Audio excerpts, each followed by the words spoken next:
Today we're going to be talking about everyone's favorite controversy. It's the subject that everyone seems to know more about than I do. We're going to be talking about doping in track and field, and instead of harping on the negatives and once again stating that someone was caught either with a negative test or whereabouts failures, we're actually going to be looking at some good news. And I think this is something that we've been waiting for a long time, and honestly it's about time that somebody did this. Recently, Craig Engels from the United States did something that I think is just awesome. He went online and posted to his social media that he has missed 0 tests and has never been tested positive for doping. He literally took a screenshot and posted his online testing for everyone around the world to see. And he didn't directly call out anyone about this, but he did inspire others to share their negative test results as well. And since he posted that, we've actually seen a few other big names, such as Josh Kerr, who posted here that he had no whereabouts failures and all negative tests. We also saw Sinclair Johnson from the United States do the exact same thing.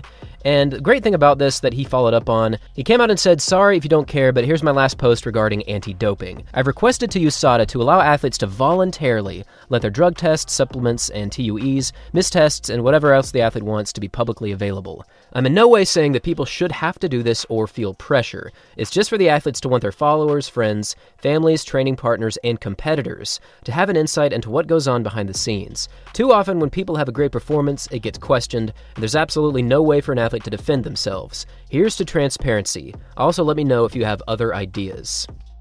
Throughout 2023, we have seen a lot of big names either caught due to a positive test or outed due to a whereabouts failures. And with so much negativity going on in the track and field space, it does make a lot of sense for people to be skeptical whenever we see a great performance. But this is honestly a great way to show that you have a good track record in track and field. Another great part of this that Craig Engels brings up is that an athlete is actually allowed 3 whereabouts failures before they're actually charged with a possible suspension or even worse potential consequences. And because of this, a lot of people plan to miss a test or two, and if that's the case, then they will actually have an online section showing that they did miss a test.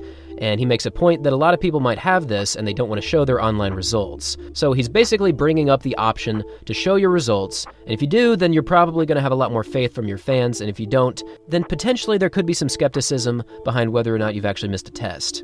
But in short, I just wanted to bring this up because in a year full of doping issues, this is a great way to show that you're clean. And if anyone watches this that could potentially show this, head over to your social media, take some snapshots, and prove it to the world, because this is a great way to bring more faith and more transparency to the sport.